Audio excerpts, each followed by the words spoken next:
पण खासदार साहेबांनी 3 गाड्या आम्हाला डोनेट केले, त्यांचे मी मनपूर्वक धन्यवाद करते। आणि आमच्या घाटीच्या सर्व कर्मचाऱ्याचे आणि सर्व क्लार्क हे यांचे सगळे आम्ही त्यांचे अभिनंदन करतो।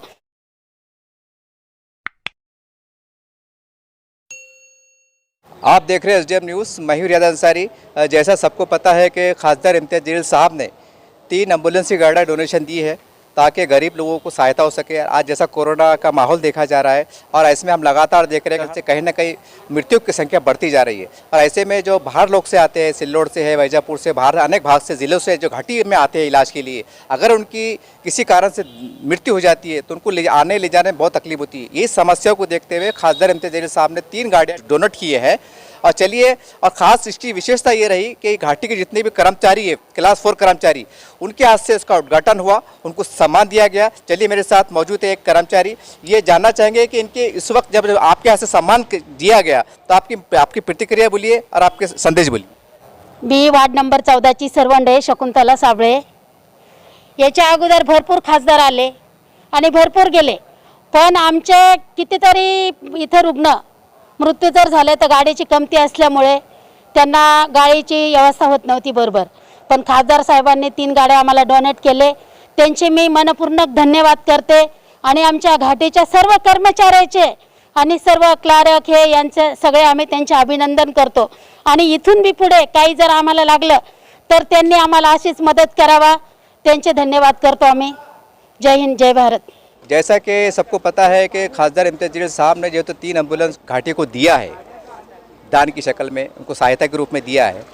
ये बात जानने के लिए, और यहाँ पर जैसे कि हमको शहर से समाचार प्राप्त हो रहे हैं कि जो एम्बुलेंस वाले गाड़ियाँ होती है तो उनको भी कुछ तकलीफ है और जनता को शिकायत है कि हमसे भाड़ा ज़्यादा लिए जाता है, जो भी है। चलिए, हम गाड़ियाँ वालों से जानना चाहते हैं कि सही बात है क्या, कि वो भाड़ा सही में सच में ज़्यादा लेते हैं, और जैसा इन पे आरोप लगता है कि ये ज़्यादा लेते हैं, लूटमार करते हैं। चलिए, इनके ज़बान सुनते हैं कि इनको तकलीफ क्या है, सरकार से इनकी क्या मांगे और ये कितनी सेवाएं दे रहे हैं। भैया, आपका शुभ नाम बोलिए और आप ये बोलिए कि सेवा आप कब से दे रहे हैं और ये आपके जाने आने का खर्च कैसा रहता है, इसके बारे में सरकार से आपकी क्या मांगे, ये बोलिए। ये देखिए सर जी, मेरा नाम है अजय अशोक धुमार और मैं तकरीबन एम्बुलेंस एक 8-9 साल से चला रहा हूँ। असल में मैं ड्राइवर हूँ, फिर भी हम लोग जो है तो ऑटो के जो फिलहाल में चालू है, कोरोना का जो पीरियड चालू है, इससे हमको दिक्कत ऐसी हो रही है कि ऑक्सीजन जो है ऑटो जो अपन बोलते हैं, तो अभी कैसा ना गाड़ी में तो रह रहा है, प्लस हम बाहर से हम जो प्राइवेट में खरीद रहे उसको हमको दिक्कत आ रही है। प्लस में हमको वो ऑटो अभी मिल रहा है 600-650 मिल रहा है, जबकि हम एक लोकल के पैसे लेते हैं 1000-1200 रुपये हम लेते हैं सिर्फ। तो हमारा बोलना ऐसा है कि थोड़े रेट हमको बढ़ाना चाहिए, क्योंकि जो ऑटो हमको जो मिल रहा था, जो पहले ऑटो हमको 300 मिलता था ना, अभी उसके रेट डबल हो चुके हैं, तो हमने क्या करना। तो ये आपकी प्राइवेट सेवा से लेते हैं कि सरकार की तरफ से कुछ भी आपको? प्राइवेट सेवा है, सरकार की तरफ से कुछ भी नहीं है। ये नहीं कि आपकी सेवा में अगर कोई आपकी गाड़ी में अगर पेशेंट जाता है तो वो ऑटो जो ऑक्सीजन का सिलेंडर होता है, छोटा बड़ा जो भी होता है, तो वो आप प्राइवेट खुद लेते हैं? हाँ, हम लोग प्राइवेट खुद खरीदते हैं। हम सरकार की तरफ से आपको? सरकार की तरफ से नहीं है, वो प्राइवेट लेना पड़ता है। अच्छा भैया, ये बताइए कि कभी कभी किसी पेशेंट की मृत्यु हो जाती है, जैसा जालना है, नांदेड़ है, परवानी है, जैसे जो भी है, गंगापुर है, वैजापुर है, यहाँ पर कभी कभी पेशेंट को लियाना पड़ता है, जीवित या जैसा भी है, तो उसका भाड़ा आप कैसा तय करते हैं? मतलब जैसा कम से कम आप सेवा कितनी देते हैं आपकी तरफ से, कम से कम कितना लेते हैं आप? अब कम से कम जैसा वो गंगापुर होगा 40 किलोमीटर ऐसे, तो उसका हम लोग भाड़ा लेते हैं 1400-1500 लेते हैं बस, कम से कम में ही। क्योंकि उसमें कैसा है 500-600 का समझो पेट्रोल, 300-400 पेट्रोल लेंगे, ऊपर के 300-400 मालिक को बचते हैं।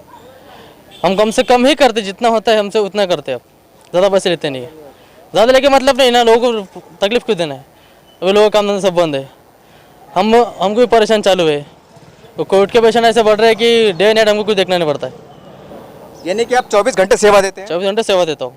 चलिए, मैं आगे की ओर बढ़ता हूँ। मेरे साथ एक और है, आप देख सकते हैं तस्वीर के अंदर एम्बुलेंस की गाड़ी खड़ी हुई है, ड्राइवर साहब खड़े हुए हैं। भैया, आपका पूरा नाम बोलिए और ये बोलिए कि आजकल ऐसा सुनने में आ रहा है, समाचार प्राप्त हो रहे हैं कि एम्बुलेंस वाले एक लूट रहे हैं जनता को, तो ये बात हम छानबीन करने के लिए कि आप सच में बताइए, अपनी तरफ से पेशेंट को कितनी छूट देते हैं? सब उदाहरण के तौर पर आपको अगर जाना है, किसी की अगर मृत्यु हो जाए तो उसका भाड़ा प्राइवेट में कितना बनता है और आप कम से कम कितना लेते हैं?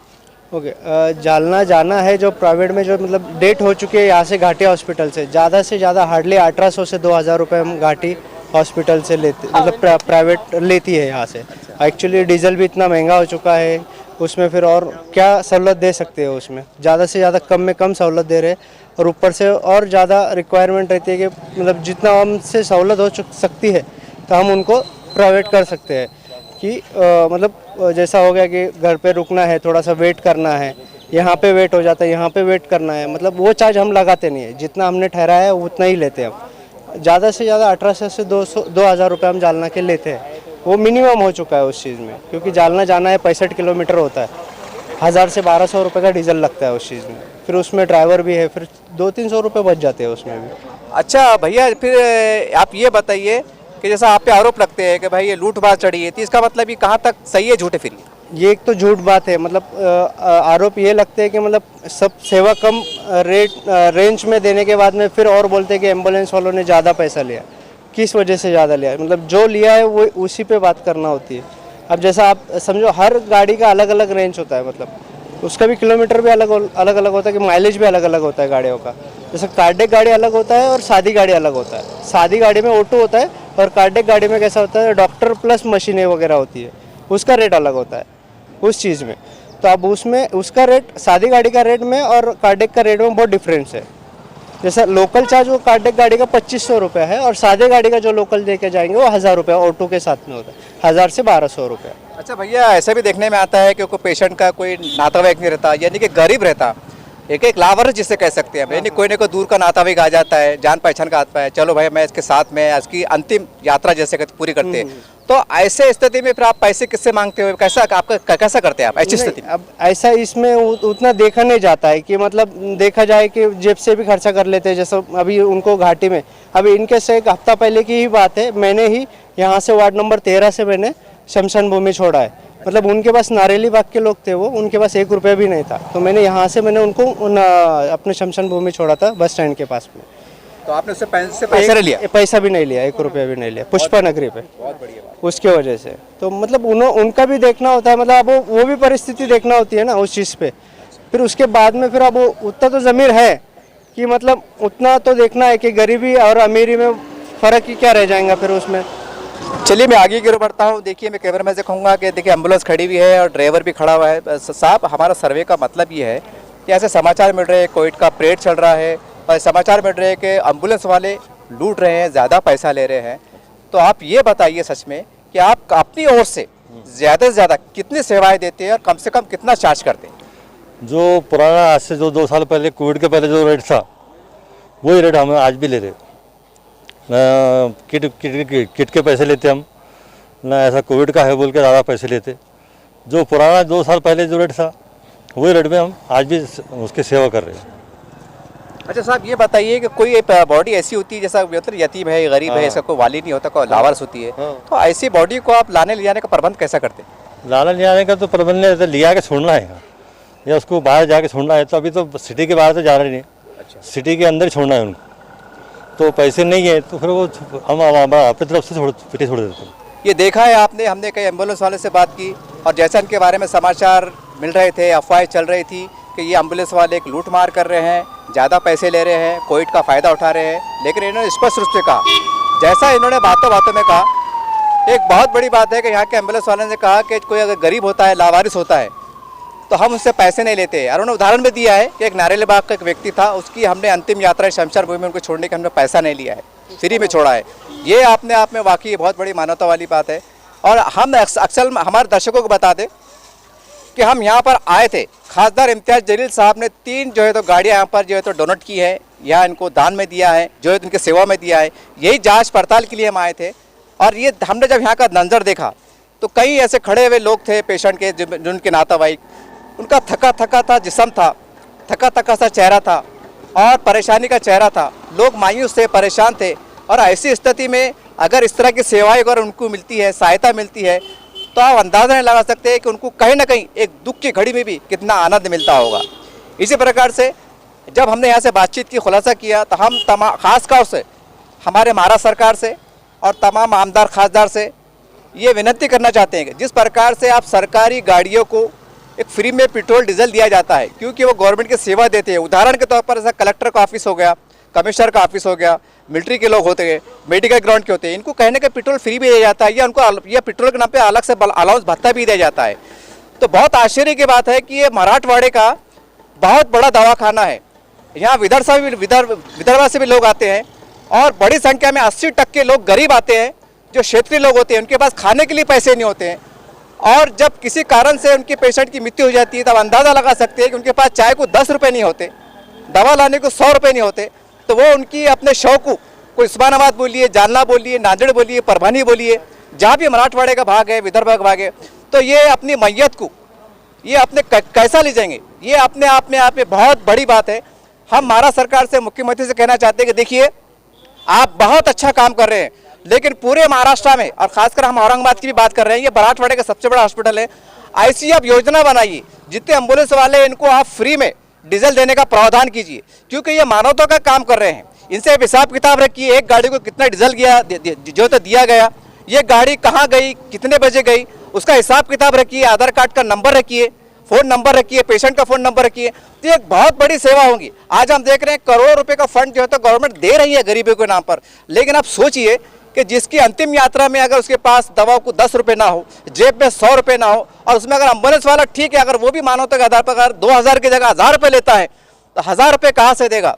ये अपने आप में बहुत बड़ी बात है। तो यहाँ के हमारे जितने प्रशासकीय अधिकारी हैं, आमदार है, खासदार है, इनसे हमारी विनती है कि देखिए आप गाड़ी डोनेट करते हैं, आपने दे दिया, बहुत अच्छी बात है, लेकिन आप कोई ऐसा कानून बनाकर या कोई सहायता के रूप में ये प्रशासन से और सरकार से आप नेतृत्व कीजिए कि जितने भी ऐसी गाड़ियां जो सरकारी जो कार्यालय के आसपास, ऑफिस के आसपास, दवाखाने के आसपास खड़ी रहती है, उनको आप पेट्रोल के सहायता के नाम पर, डीजल के सहायता के नाम पर कुछ ना कुछ देने का प्रावधान कीजिए। जैसा आप अनेक योजना चलाते हैं, उनको सहायता देते हैं, इनको भी दीजिए, क्योंकि ये बिना जात धर्म देके काम करते हैं और किसी एक जाति का वर्ग नहीं करते हैं, और ये वो काम करते हैं जिसके काम करने की वजह से सरकार को बहुत सहायता मिलती है।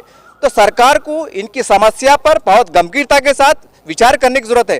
जैसा हम देखते हैं जो चलन पड़ा है, आमदार हो, खासदार हो, जो भी हो, ये अपनी तरफ से गाड़ियाँ देते हैं, लेकिन हम हमारे खासदार इम्तियाज जलील साहब से गुजारिश करते हैं कि देखिए साहब, आपने बहुत बड़ा अच्छा काम किया है। ये इतिहास में पहली बार है कि आपने गाड़ियाँ दी है, दान में दी है और गरीबों के लिए दी है, और उसका आपने उद्घाटन यहाँ के कर्मचारियों से किया है। ये इतिहास में पहली बार हुआ है। आप खासदार है, आप जो है तो पार्लियामेंट के द्वारा संसद में इसके बारे में बहुत अच्छी तरीके से बात कर सकते हैं, क्योंकि आप में बात करने की क्षमता है। हम समझते हैं कि अगर आप पार्लियामेंट से कानून पास करा के लेते हैं कि जितने भी सरकारी जो कार्यालय होते हैं या दवाखाने होते हैं, चिकित्सा कार्यालय होते हैं, वहाँ पर जो भी इस तरह की एम्बुलेंस खड़ी रहती है, वहाँ के ड्राइवर को अगर आप मानवता के आधार पर कुछ भत्ता या कुछ पेट्रोल डीजल देने का यह काम कीजिए, क्योंकि ये बहुत बड़ा काम है, इतना बड़ा काम है यहाँ पर, क्योंकि मराठवाड़े से पेशेंट आते हैं। अगर आप उनको अगर मान लीजिए पेट्रोल के पैसे देते हैं, अलाउंस के नाम पर डीजल के पैसे देते हैं, या ड्राइवर को भत्ता देते हैं, और उसके एवज में अगर ये आने जाने में फ्री छोड़ते हैं, तो अंदाज़ा लगाइए कि गरीब पेशेंट जो ग्रामीण भाग में रहता है, जिनके आज हम कह सकते हैं कि जब खाना खाते हैं, बाजरे की रोटी खाते हैं, ठेसा खाते हैं, उनके साथ तेल डालने के पैसे नहीं होते हैं, इतने बुरी स्थिति में होते हैं, तो उनको आज कितनी सहायता मिलेंगी? इसके ऊपर महाराष्ट्र सरकार को बहुत गंभीरता के साथ मानवता के आधार पर विचार करने की जरूरत है। हम समझते हैं कि हमारे खासदार इम्तियाज जलील साहब ये हमारी बात सुन रहे होंगे, और इसके ऊपर वो कहीं ना कहीं जो है तो सरकार से बातचीत कर इसका कुछ ना कुछ निर्णायक हल निकालने की प्रयास करेंगे। चलिए मैं आगे की ओर बढ़ता हूँ, मेरे साथ एक मौजूद है एम्बुलेंस का ड्राइवर है। चलिए मैं आपको मिलाने जा रहा हूँ। भैया आपका नाम बोलिए और आप क्या कहना चाहती थी, बोलिए आप। मेरा नाम है मोहम्मद मान खान, मैं ड्राइवर एम्बुलेंस का ड्राइवर, मैं एम्बुलेंस का ड्राइवर हूँ। आज सवेरे की बात है, कल रात में 3 बजे पुलिस वालों ने 0 ID मार के पंचनामा बना के मर्सिडीज में दिए। 6 बजे मर्सिडीज में पंचनामा गया तो डॉक्टर 8:30 बजे तक के नहीं आया। 8:30 बजे 9 बजे डॉक्टर आया, मैं सुपरिटेंडेंट करने जाने के बाद में फिर डॉक्टर आया, फिर PM कर। उनके कहने पैसे नहीं थे भाई साहब, मेरे कहने 1500 रुपये, लेडीज़ भी थी, मेरे कहने पक्का प्रूफ भी है, उनका नंबर भी है, फ़ोन नंबर। तो बोले मतलब ठीक है, पैसे नहीं है ना, मत दो पैसे, मैं गाड़ी देता हूँ आपको। तो उन्होंने 1500 रुपये दिए, हर ड्राइवर को 1000 रुपये दे के गाड़ी भेजा मैंने, मेरे खिसे से 1000 रुपये दे के।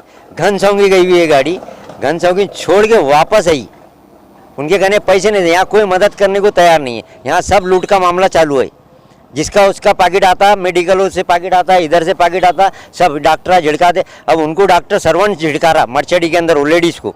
मैं खुद हो गया सुपरिटेंडेंट करने गया हूँ, तो सुपरिटेंडेंट साहब को बोला मतलब ये क्या है सर ये, तो बोले ठीक है। बोले उन्होंने फ़ोन लगाया, जब सर आए वहाँ पे, उसके बाद PM चालू है। जब लोग यहाँ परेशान है तो इनको समझने को ना, हम एम्बुलेंस वाले क्या कर सकते, हमारे जितनी मदद होती उतना करते हम। हाँ, वो कोई हमारे रिश्तेदार नहीं रहते, नाते कोई नहीं है, कोई भी नहीं है हमारे। हाँ, एक मदद के तौर पे हम करते। कोई भी हो बाहर का, कितने भी लंबे गाँव हम लिया के छोड़ते, उसको पैसा नहीं भी रहेंगे तो फुकट लिया के छोड़ेंगे। अरे साहब ये बोलिए कि हमारे खासदार इम्तियाज जलील साहब इस मामले में बहुत ज़्यादा तवज्जो दे रहे, ध्यान दे रहे हैं। तो हो सकता है कि भाई वो भी तो एक आम इंसान है, ठीक है, खासदार जरूर है, लेकिन इतने अंदर की बात उनको नहीं मालूम। तो आप जरा खुल के बोलिए कि खासदार साहब ने प्रशासन से आपको क्या मदद दिलाना चाहिए? नहीं, हमको मदद की जरूरत नहीं है, साहब ने यही आगे देखना। इसके पहले जो गाड़ा दी हुई है, धड़ा साहब ने दी हुई है और लीडर लोगों ने दी हुई है।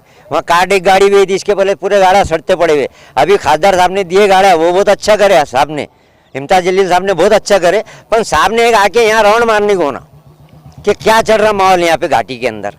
हाँ, जो डॉक्टर झिड़काता, बाहर से आते लोग, दूर दूर से लोग आते, उनको झिड़काते बाहर जाओ, खड़े रहे। अरे ये कोई तरीका है? हाँ, हम बोलने को गए एम्बुलेंस वाले, तुम कौन होते बोलने वाले, ऐसा बोल के हमको बाहर कर देते। हाँ, हम मदद के तौर पे जाते। हाँ, उनको बेचारे को चाय पानी को पैसे नहीं रहते, रात में पानी को पैसे नहीं रहते। हाँ, परेशान आते, चद्दर होने को नहीं रहती, एक्सीडेंट को जो पेशेंट लेकर आए कोई उतारने को नहीं आता है यहाँ पे। हम खुद जाके मदद करते, हम खुद पेशेंट उतारते, पुलिस की गाड़ी में से भी उतारते हम। यानी वहाँ वार्ड वाइज नर्स वगैरह नहीं आती? नहीं नहीं, कोई नहीं आता, कोई नहीं आता। आप इंक्वायरी कर लो, गप मुप में आके इंक्वायरी कर लो, आप दूर खड़े रह के देख लो, आप गाड़ी में पेशेंट आया कौन उतारता है ये देख लो आप। ये हमने इनसे बातचीत की और हम समझते हैं कि हम जब यहाँ पर आए तो हमने एक अलग सोच के आए थे कि एक इम्तियाज जलील साहब ने एक बहुत बड़ा मानवता का काम किया और वाकई अपने आप में एक बहुत बड़ा मानवता का काम किया है। उनके कार्य को हम सैल्यूट करते हैं। जैसा लेकिन जैसा इन्होंने बताया कि और भी नेताओं ने गाड़ा दी है, उनका हाल क्या हो रहा है, तो हम इनके द्वारा और हमने यहाँ पर अनेक लोगों से बातचीत की और उनके समस्या को जाना, तो कुल मिलाकर ये बात निकल के आई है कि तमाम जितने नेतागण जिन्होंने गाड़ियाँ दी हैं उन्होंने और हमारे खासदार इम्तियाज जलील साहब ने भी जो है तो ऐसा कोई सरकार से बातचीत कर कर ऐसा कोई कानून बनाना चाहिए या इनके लिए जितने भी जो सरकारी हॉस्पिटल है, खासकर घाटी की मैं बात कर रहा हूँ, यहाँ पर जितनी भी गाड़ियाँ लगी हुई एम्बुलेंस है, सरकार ने ऐसा कोई प्रावधान करना चाहिए कि एक एम्बुलेंस वालों को माहाना 1 महीने में आप कितना डीजल दे सकते हैं, उसकी पावती दो, उसका हिसाब किताब रखो। आपने महीने में कितने ट्रिप मारे, कितने पेशेंट को छोड़ा,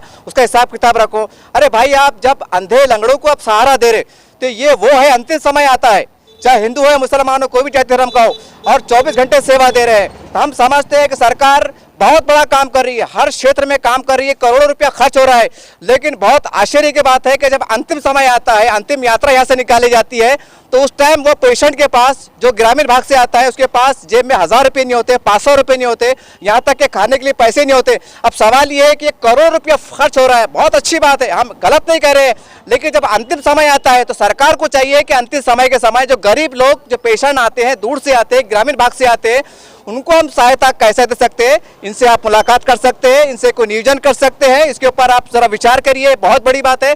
और हम समझते हैं खासदार इम्तियाज जलील साहब एक पढ़े लिखे आदमी है और हम समझते हैं कि हमारे औरंगाबाद की शान है इम्तियाज जलील साहब, और यहाँ के लोगों ने कहा है कि ये काम इम्तियाज जलील साहब ही कर सकते हैं। तो साहब, यहाँ के लोगों ने आपसे मदद मांगी है और यहाँ के लोगों के लिए आप सहायता देने के लिए आप क्या कर सकते हैं, ये एक बहुत बड़ी बात हो जाएगी। अगर इनको पेट्रोल के नाम पर, डीजल के नाम पर अगर सहायता मिलती है तो ये सोचिए आप, अगर उस्मानाबाद का भाड़ा है, अब वो लावारिस है, वो शेतकरी, उसके पास पैसे नहीं है, अब उन्हें क्या करना, कहाँ से जाना। जैसे ये हमारे भाई ने बताया कि मैंने अपनी जेब से 1000 रुपये दिया, तो ये बहुत बड़ी बात है कि एक आम जनता का व्यक्ति 1000 रुपये देता है, तो क्या कीजिएगा, हर व्यक्ति दे नहीं सकता। तो आप, हमारी सरकार से विनती है और तमाम लीडरशिप से विनती है कि इनकी समस्या पे आप गौर कीजिए। जैसा आप गाड़ियाँ दे रहे हैं सरकार से, इनके लिए हमेशा के लिए कोई डीजल के नाम पर, पेट्रोल के नाम पर आप क्या सहायता दे सकते हैं, कानून बनाने का प्रयास कीजिए, सहायता दिलाने का प्रयास कीजिए। ये सच में मानवता की एक बहुत बड़ी खिदमत होगी, उनकी सेवा होगी। और हम समझते हैं कि हमारी ये बात सुनने के बाद हमारे आदरणीय खासदार इम्तियाज जलील साहब इनके समस्याओं पे इनसे मीटिंग लेकर इनसे ज़रूर बातचीत करेंगे और कोई बीच का रास्ता कैसा निकल सकता है और पेशेंट को सहूलत कैसी मिल सकती है, इसका निर्णायक कदम उठाने का प्रयास